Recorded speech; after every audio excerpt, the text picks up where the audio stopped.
right, so it's Industry Veteran with Guy Rocourt. Guy, thanks so much for doing this. Thanks for having me. I appreciate having the voice.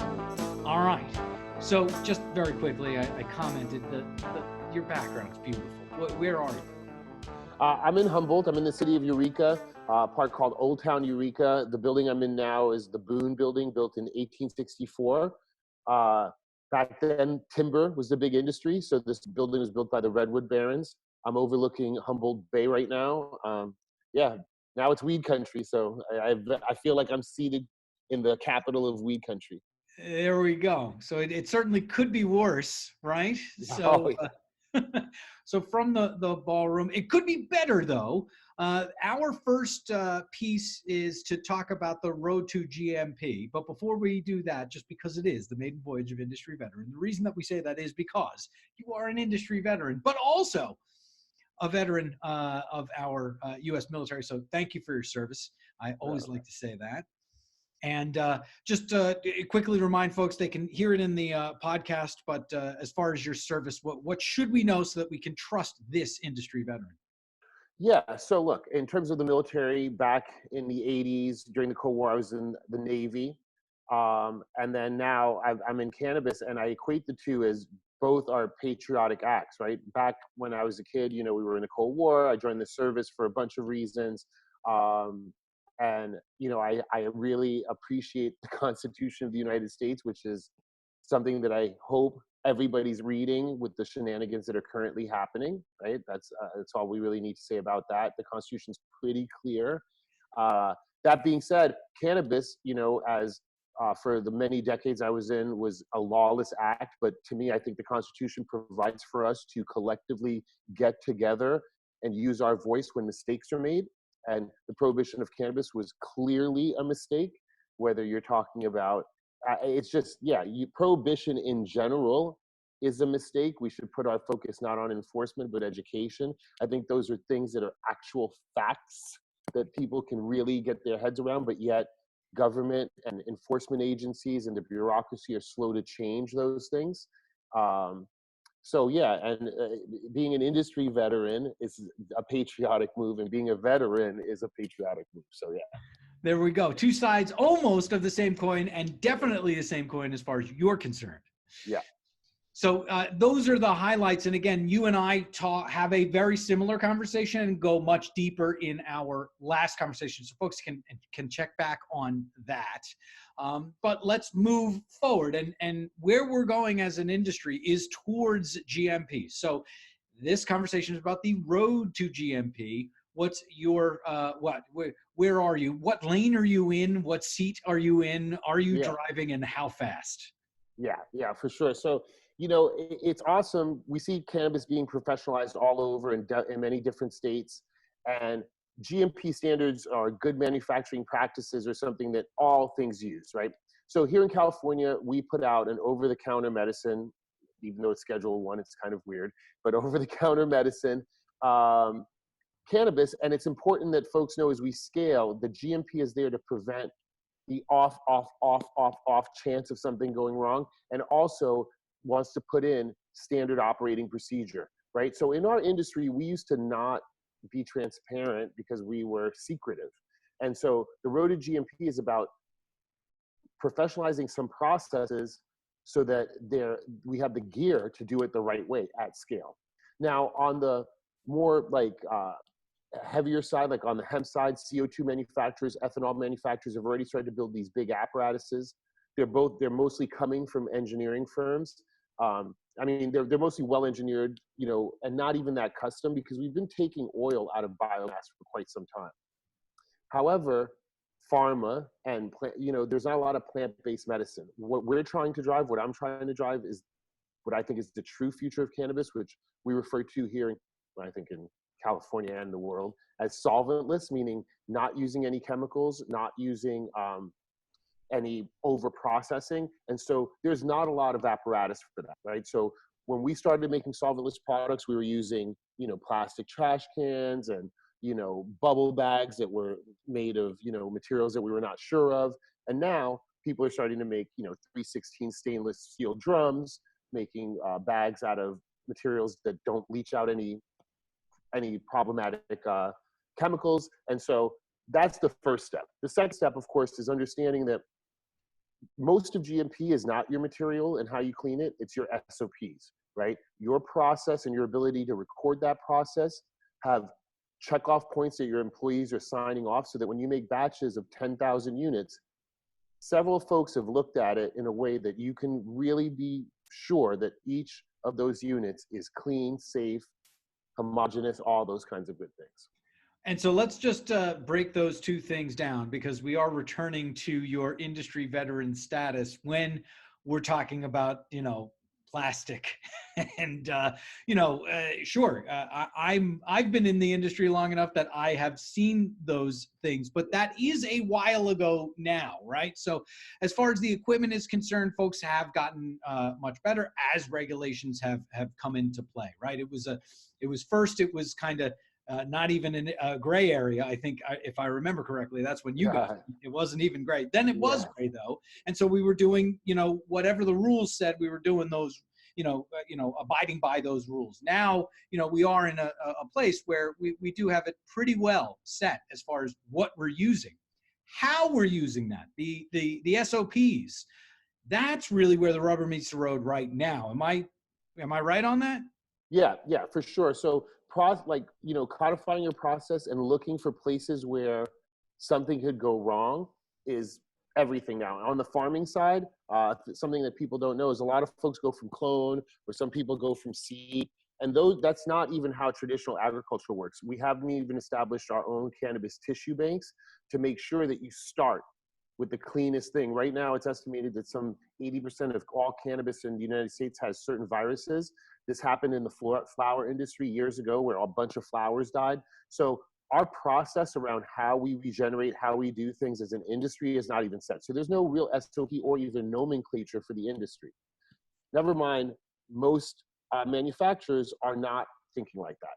Most manufacturers in cannabis do 1 or 2 SKUs, and it's pretty straightforward from a ERP, MRP, from a systems point of view, and from a process point of view. But once you get into be a scale manufacturer where you have multiple SKUs, you're launching multiple products, the way you do things starts to count. In your manufacturing facility, having separation of goods, so to minimize any cross-contamination or any confusion. Those are the things that happen at scale where mistakes can happen. With a controlled substance like THC, the last thing you would want is for a product to be swapped and to be thought that it was more CBD, or to have the incorrect dosing. With our compliance framework here in California, that's somewhat difficult, right? But even internally, we should be looking to make those systems more professional.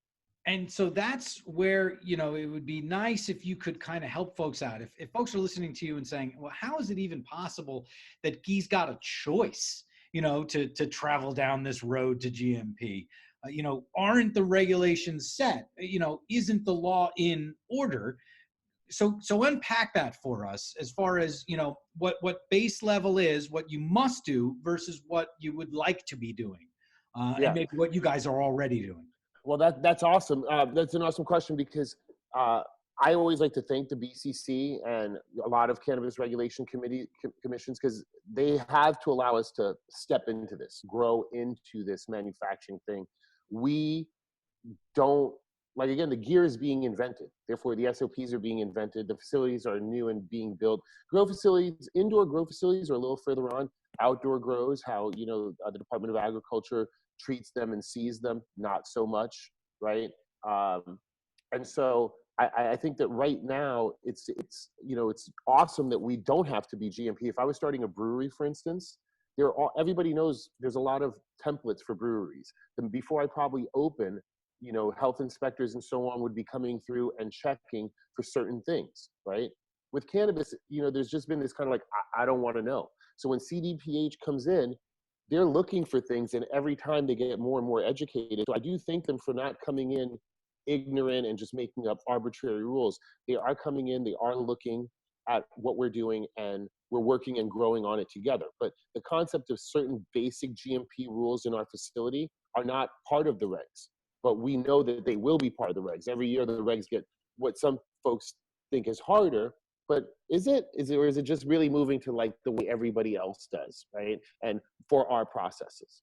So I'm going to take the conversation in two directions here. One is, I've spoken with Lori Ajax many times from BCC, and she says, she's an old prosecutor, so it's not like, she's, by the book, this woman, and she said, we want to grow with the industry, we want to be listening to the industry, and we have to let them kind of grow into where we're going. So she sees that the same way you see that. So that's one side of the coin. The other side of the coin is, some of our old friends that, helped to establish cannabis as medicine. It is what it is because of some of these folks. But some of that group has decided not to play along. I'm not talking about the folks that have, are trying to get licenses and can't, and trying to get in, and they're roadblocks. That's a different conversation. I'm talking about the folks that are really resistant to this whole legal cannabis thing. What do you say to your colleagues? These are folks that just are saying, it's too much now with the regulations. When you hear that, what do you say? Yeah, so up here, we have a lot of respect, and what we refer to that is the traditional market, because that's what it is. Right. And so I have a lot of respect for folks that have made the choice to stay in the traditional market, because it's simply not on them.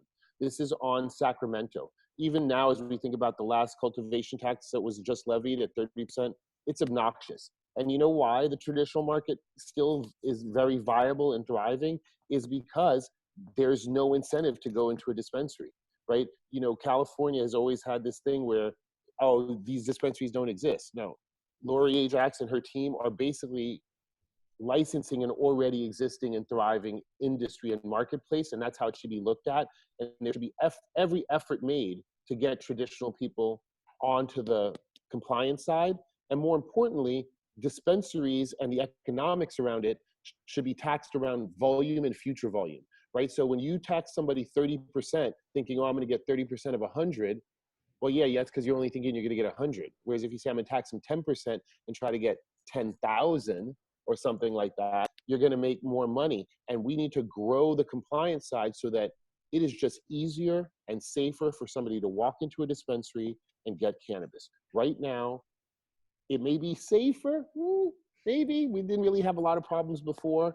It's definitely way too expensive. It's just unconscionable. And, a lot of states are dealing with this. Obviously, California being the biggest, so a lot of eyes go there. But every state has dealt with this of, finding the right kind of, level as far as taxation is concerned. And I know that there are certain, votes that need to be gotten.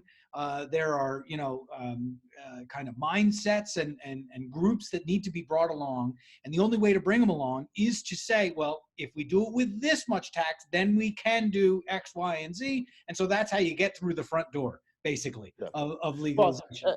And also, we just have to quit the hypocrisy. A friend just shared with me recently, I don't have them in front of me, the numbers around how much we tax tobacco per ounce, how much we tax cigarettes per ounce, how much we tax alcohol per gallon. And it's a joke.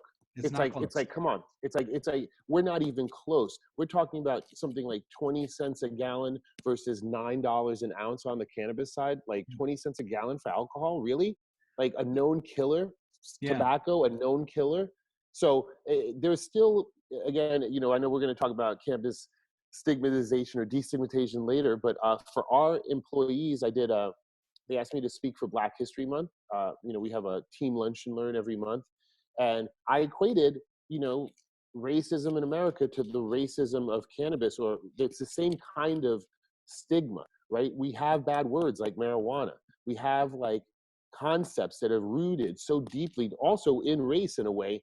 And if you have, these people are pitching me for a service, a vendor, and one of their young folks keeps using the word marijuana. And I'm like, that's a trigger word, bro. Everybody uses cannabis now.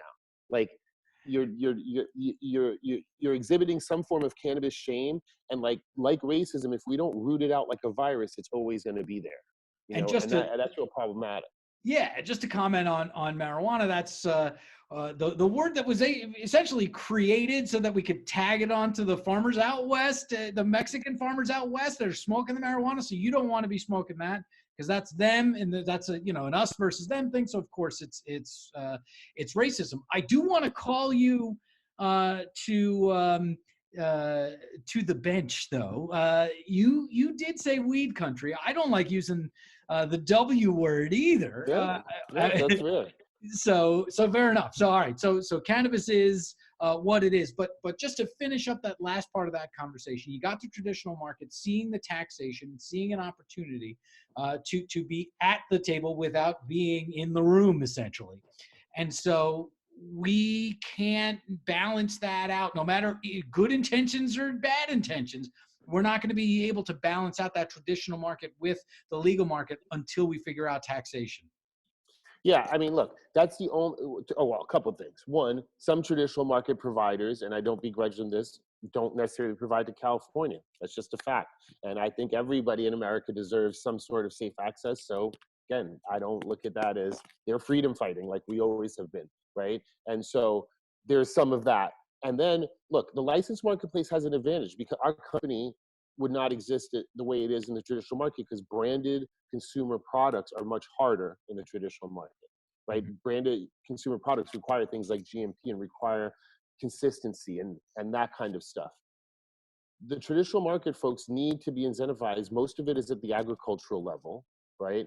And we should just be making it a little bit easier for these folks to grow and process cannabis. You know, nobody wants to pack units and feel like they have a sort of Damocles over their head, right? But at the end of the day, it's about I need to also support my farm. And if I don't have a safe outlet, or more importantly, if I don't have a way to get a bridge loan to put the infrastructure to be compliant, something's going to go wrong. And like to me, there's some good folks here at Humboldt, Coastal Bank, Redwood Capital that are starting to get part into the conversation where I have this land.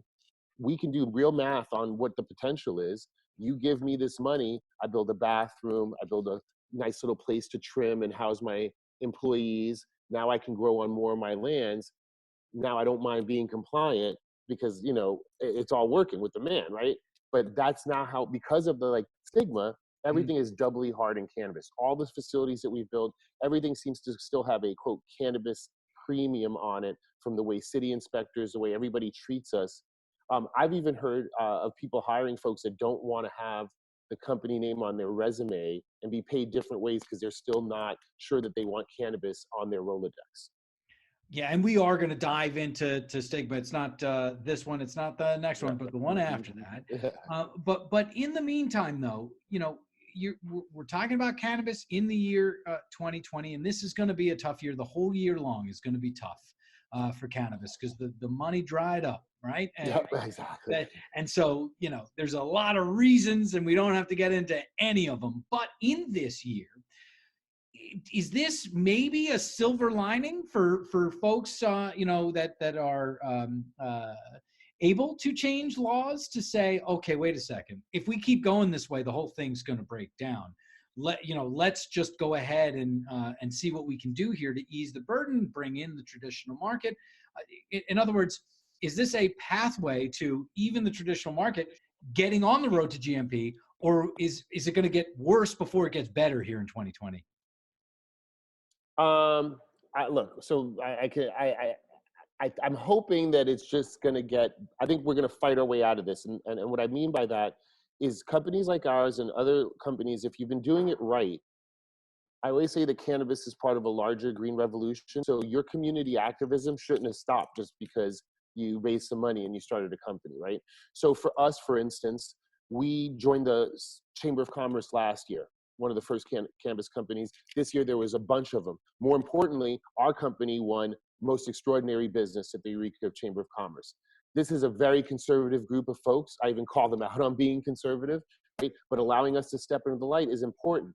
A lot of folks there's 80 licenses here in Eureka. The reason why they're not showing up is they're still ashamed. They're still not ready to join the conversation. But I would encourage everybody in California, if you have a license, get into your community, adopt a highway, become part of the conversation, know who your local representative is, join your chamber of commerce, because then your voice as a business is going to be heard. And while Sacramento may not respect us as individuals, when the chamber of commerce says that, hey, every single person in our community voted for these guys because they're hiring 100 people, and those 100 people are shopping at our stores, and we see the positive impact of this industry growing in our communities, then maybe something will happen. That's something we can do this year, even though the money's dried up. There we go. All right. That is, listen, we're going to need to work on your passion. It's not quite there, Guy, right? You don't seem to care too much. So, I thank you for your passion, human to human. Just to roadmap it out, obviously the stigmatization thing is a big issue that you have, realized. So again, 2 times from now, we'll go into journey to destigmatization, or a journey away from destigmatization. Next time, though, we're going to talk about the race to the bottom, and we're going to use a different D word, distillate. Yeah. So I'm looking forward to that. These are already great. Dee, thanks so much for your time. Thanks so much for all you've done for the industry, for the country, and I can't wait to check in with you down the line. Awesome. Thanks, Seth. I'll talk to you soon.